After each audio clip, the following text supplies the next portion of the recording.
Uh, well, friends, I welcome you all in this series of lecture on hire purchase accounts. So,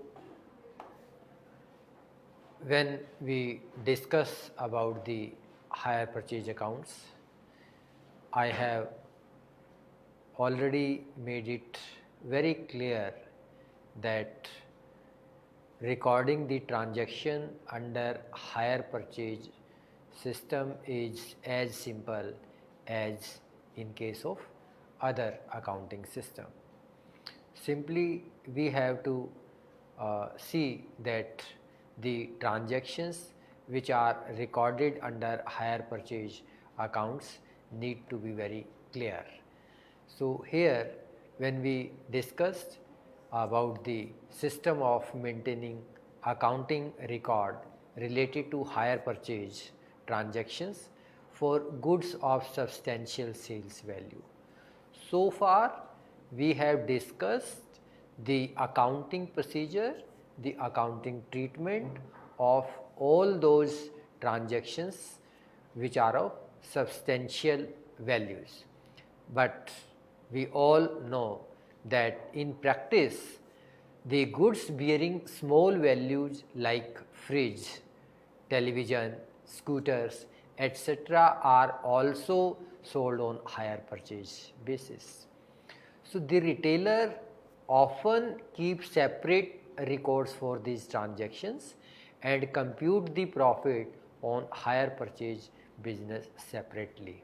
So now from this lecture onwards, we will study how the transactions are recorded under hire purchase system in case of product having small values. So far we have discussed the accounting treatment of transactions under hire purchase systems of substantial value of the products having substantial value. But now we will study how the accounting treatment is made for the products which are of less value, which are of small value. This involves a peculiar method of accounting and ascertainment of profit. In this, we shall also discuss the accounting treatment of hire purchase transactions for goods of small value and study the methods of ascertaining the profit or loss on such transactions during the accounting period. First one is default and repossessions. So what actually we mean by default and repossession? So default is the failure to act or pay, that is failure to meet the obligation. So if I am supposed to make the payment, say for example at the end of the first year, or if I am supposed to make the payment of annual installment at the end of every year. So if I do not make the payment at the end of the first year, it means I am making a default. So here when I am not fulfilling my commitment, it means I am making a default. Under the hire purchase agreement, the hirer has obligation to pay up to the installment so that the ownership of goods smoothly passes to him. If he fails to meet this obligation, it will be treated as default on his part. So it's very simple. When we do not make the commitment successfully, when we do not fulfill our commitment successfully, this is what we call default on our part. Possession of goods means physical holding of goods. Dear students, we know that under hire purchase agreement, the vendor simply transfer the possession of goods. He does not transfer the title of the goods. And if the hirer fails to pay, even the last installment, the vendor has every legal right to recover the possession of the goods. So, in such a case, when the hire purchaser do not fulfill his promise, do not fulfill his obligation, hire vendor has every right to recover the possession of the goods. This act of recovery of possession is termed as repossession. Rights of hire vendor. So, let us discuss what are the rights of the hire vendor. So, the first one is rights of hire vendor to terminate hire purchase agreement. So, in case where the hire purchaser fails to fulfill his commitment, in that case the hire vendor has all rights to terminate the hire purchase agreement that had already taken place between the hire purchaser and the hire vendor. Hire vendor shall be entitled to terminate the agreement by giving the notice of termination in writing. So, in such a case, the hire vendor will write to the hire purchaser in writing that you could not fulfill your promise, therefore, I am terminating this agreement which was taken between you and me. Then the second one is rights of hire vendor on termination. So, where a hire purchase agreement is terminated, the hire vendor, that is the owner of the goods, shall be entitled to. So, for what he will be entitled, let us now discuss in detail. The first one is to enter the premises of the hirer and seize the goods. So, in case if the hire purchaser do not fulfill his commitment, in such a case the hire vendor has right to enter to his premises to seize the goods. Then the next right of the hire vendor is to retain the hire charges already paid and to recover the arrear of hire charges due. So, in such a case the hire vendor has all rights to recover from the hire purchaser as far as the hire charges are concerned and as far as the arrear of the hire charges due are concerned. Then the next one is to claim damages for non-delivery of the goods. So, in case the hire purchaser do not make his promise fulfilled, in such a case the hire vendor has now every right to claim for the damages of the product in case if the product is not delivered to him. Now, the accounting treatment for default and repossession. So, in case when the hire purchaser do not fulfill his commitment, in such a case how the accounting transactions are recorded in the books of the hire vendor, we will study these things in the coming lectures. We know that when the hire purchaser fails to pay any of the installment,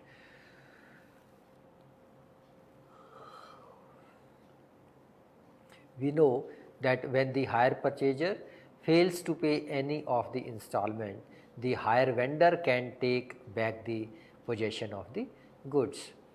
The amount already paid to the vendor as a part of the payment for the asset is treated as hire charges. So, whatever amount the hire purchaser has already paid so far, so such payment would be treated as hire charges for the product used by the hire purchaser. So far as the repossession of goods is concerned, the vendor can either take back the whole of the asset or a part of it. So, it is now the prerogative of the hire vendor whether he wants to take the full amount of assets back or he takes the part of the assets back. Let us now discuss what entries will be passed in case of complete repossession, and second situation is in case where a partial repossession has taken place. So, first one is complete repossession. So, when the hire purchaser do not fulfill his promise, in that case if the hire vendor has taken a decision to take the entire goods back, then how the accounting treatment will take place, what journal entry would take place, we will discuss. When the hire purchaser do not pay the installment, the vendor can take back the possession of the goods. In case vendor takes the possession of all goods, it means when he completely takes the goods back, it is called complete repossession. It means vendor will close the hire purchaser accounts in his book, because now he has decided to take the entire goods back, therefore he would like to close the account of the hire purchaser in the books, in his books, and vice versa. The journal entry passed are as follow. The first one is all the entries except the entry for payment are passed as usual up to the date of default.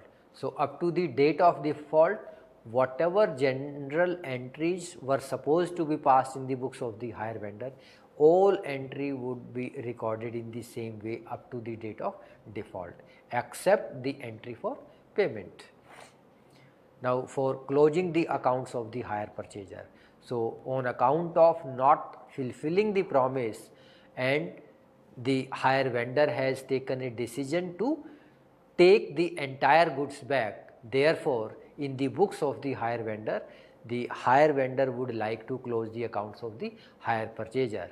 So, in order to close the accounts of the hire purchaser, the following journal entry would take place: goods repossessed account debit to hire purchaser, because here the goods is coming in, here the product is coming in, therefore as per the rationale of the real account, debit what comes in. So, here the asset is coming in, therefore the goods repossessed account will be debited, and hire purchaser account is the personal account. So, we will apply the rationale of the personal account, debit the receiver and credit the giver. So, it is the hire purchaser who is giving the goods back. So, therefore his accounts must be credited. Third one is for repairs and other expenses on the repossessed goods. So, when any repair amount is spent on the goods repossessed, then the following journal entry would be passed: goods repossessed account debit to cash for repair and other expenses, because when we will make the payment for getting something repaired, of course the cash will be gone out from the pocket, and cash being an asset comes under the real account, and as per the rationale of the real account, debit what comes in and credit what goes out. So, here the cash is going out, therefore cash account has been credited. And here why did we debit the goods repossessed? It is very simple, because we have incurred the expenses for making the goods more valuable. So, here the value of the asset is going to be increased, therefore in order to increase the value of the assets, asset account has always a debit balance, therefore asset account need to be debited. Then for resale of goods repossessed, so very simple, when we have repossessed the goods and now taken a decision to resale of the goods, so in such a case, the cash will come to us. So, as per the rationale of the real account, debit what comes in. So, here the cash is coming in, therefore cash account has been debited, and again the goods repossessed, that is the asset. So, this is also a real account. So, as per the rationale of the real account, debit what comes in and credit what goes out. So, here anything which is going out. So, here the goods repossessed is going out, therefore accounts of goods repossessed is credited. Any balance left in goods repossessed account is either profit or loss. So, when we dispose of the balance of the goods repossessed, either we will incur a loss or we will incur profit. So, in case of profit or loss, what journal entry would be recorded? It is very simple. In case of profit, the entry would be goods repossessed account debit to profit and loss, and if it is a loss, the entry would be reverse. It means profit and loss account debit to goods repossessed. If there is a loss on account of making a resale of the goods repossessed by the hire vendor. In the books of the hire purchaser. So this was all in the books of the hire vendor. Now in the books of hire purchaser, what sort of journal entries the hire purchaser will make? So again it's very simple, all the entries except the entry for payment are passed as usual up to the date of default. So up to the date of default, all journal entries which were supposed to be passed in the books of the hire purchaser will remain the same. So why we are writing here except the entry for the payment? Because here the hire purchaser is making the default, he is not making the payment. So therefore in order to leave this transaction of making payment. For closing the accounts of the hire vendor. So here the hire vendor has already taken a decision to take the entire goods back. So therefore the hire vendor will close the accounts of the hire purchaser, and the hire purchaser would also close the accounts of the hire vendor. So he will make the journal entry hire vendor account debit to asset, because hire purchaser is returning the goods to the hire vendor. So he will debit the hire vendor, because hire vendor account is a personal account, and as per the rationale of the personal account, debit the receiver. So it is the vendor who is now receiving the asset, therefore his account has been debited. And asset account is the real account, and as per the rationale of the real account, debit what comes in and credit what goes out. So here the asset is going out, therefore the asset account has been credited. Then the next one is foreclosing the asset account. So it's very simple, when we are returning the assets to the hire vendor, so we will make the asset account close. So for that the journal entry would be profit and loss account debit to asset. So when we are returning the asset, of course either we will have a profit or loss on account of returning the assets to the hire vendor. So this journal entry is in case where there is a loss on account of returning the asset to the vendor, profit and loss account debit to asset. Now we would like to understand the implications of this with the help of an example, with the help of an illustration. So on January 1st, 2017, ABC Limited sold some plant and machine costing rupees 28,000 cash price to XYZ Limited. So here XYZ Limited is the hire purchaser and ABC Limited is the hire vendor. Payment was to be made as rupees 7,500 as cash down payment and 3 installments of rupees 7,500 each at the end of each year. Rate of interest is 5% per annum. Rate of depreciation 10% per annum. XYZ Limited made the down payment and paid the first installment but could not pay the second and third installment. Consequently, ABC Limited, that is the hire vendor, repossessed the goods. He decided to take the entire goods back and spent rupees 300 on repairs and disposed of the assets for rupees 15,350. Open ledger accounts in the books of both the parties. So first in the books of XYZ Limited, it means in the books of hire purchaser. So hire purchaser will make two accounts, asset account and the vendor account. So this is the asset account and the second one is the ABC Limited is the hire vendor. So first we will discuss this hire vendor account and then we will discuss the machinery account. That will make the questions, that will make the process more simple in order to understand. So here in the books of hire purchaser, so hire purchaser made down payment to the hire vendor. He made the entry ABC Limited account debit to cash, so to cash 7,500, and he has made the sale of the asset. So here the entry was ABC Limited plant and machine account debit to ABC Limited. So in the books of ABC, in the accounts of ABC Limited, it is buy plant and machine 28,000. So at the end of the first year, the first installment was also made of rupees 7,500. So here the plant and machine was 28,000, down payment was this 7,500. So at the end of the first year, the outstanding amount was 20,500. So on 20,500, the rate of interest was 5%. So here the amount would be by interest 1,025. So 5% of 20,500 by interest 1,025. So then at the end of the first year, the first installment was made again 7,500. So this is the closing balance carried down 14,025. This is the balancing figure. So total is 29,025. Total is 29,025. So this balance of rupees 14,025 at the end of the first year will be brought forward. By balance brought down 14,025. Now interest on this amount 14,025 at the rate of 5%, it comes to 701.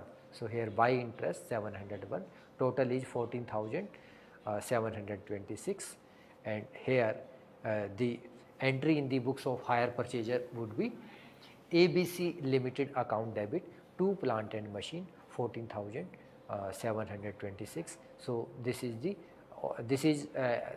the entry in case of default where the hire purchaser could not make the payment. So this is the balancing figure also 14,726. Now we can, so here in the case of default, the entry which was made by the hire purchaser was ABC Limited account debit, that is the hire vendor account debit to plant and machine. So when we will prepare the plant and machine account, so it would be by ABC Limited. We can easily see in the books of plant and machine by ABC Limited this entry 14,726. So let's discuss in the books of hire purchaser plant and machine account. So in the books of hire purchaser, when the asset was purchased, machine account debit to ABC Limited 28,000 because the cash price was 28,000. Then by depreciation 10% of 28,000, 2,800. So by balance CD at the end of the first year 25,200. Total is 28. So this balance we will brought down in the beginning of the second year 25,200. So by depreciation at the rate of 10%, that is 2,522. And here in case of default, see the journal entry was ABC Limited account debit to plant and machine. So in the plant and machine account by ABC Limited 14,726, which we have already determined the account in the in ABC Limited account. So by profit and loss, this is 7,954. This is the balancing figure. So the total is 25,200, 25,200. Then the next one is, this we have already discussed. Now in the books of ABC Limited, it's very simple. ABC Limited is the hire vendor. So hire vendor will prepare first hire purchaser accounts. So here he made the entry hire purchaser account debit to sales 28,000. And he made the journal entry for the interest XYZ Limited, that is the hire purchaser account debit to interest 1,025, because out of 28,000 the down payment was made 7,500. So at the end of the first year the outstanding amount was 20,500. So if we calculate the interest at the rate of 5% on 20,500, the amount comes to rupees 1,025. Then at the end of the first year, the first installment was also paid rupees 7,500. Now this is the balancing figure 14,025. Total is 29,025, 29,025. Now this balance at the end of the first year will be brought forward, two balance brought forward, 14,025, that is 14,025. And here by goods repurchase, so we made the entry in the books of hire vendor, goods repurchased account debit to XYZ Limited. So in the books of XYZ, in XYZ account, buy goods repurchased 14,726, and here at the end of the second year for interest, to interest 701 on 14,025, this is 701, total is 14,726, 14,726. Next one is goods repurchased account. So goods repurchased account, we made the entry goods repurchased account debit to XYZ Limited, because XYZ Limited had returned the goods. Therefore, the person who is returning the product must be credited. So we made the entry goods repurchased account debit to hire purchaser. So XYZ Limited is the hire purchaser. 14,720 we have already calculated. Now the hire vendor spent rupees 300 on repair. So the entry would be goods repurchased account debit to repair to cash 300. And here after making the repair, the hire vendor disposed of the goods against rupees 15,350. So we made the entry cash account debit to goods repurchased account by cash 15,350, 50,350. So out of 15,350, if we subtract these two things, then this is the net amount of profit or loss. This is the net amount of profit which the hire vendor has gained on account of transferring or on account of repurchasing the repurchased goods, 15,350. So this was all about this lecture on repossession of goods in the books of the hire vendor and in the books of the hire purchaser. So I am very sure that this entire process has made the mind of the learner very clear as far as recording the transactions in the books of hire purchaser and hire vendor is concerned. Thank you very much.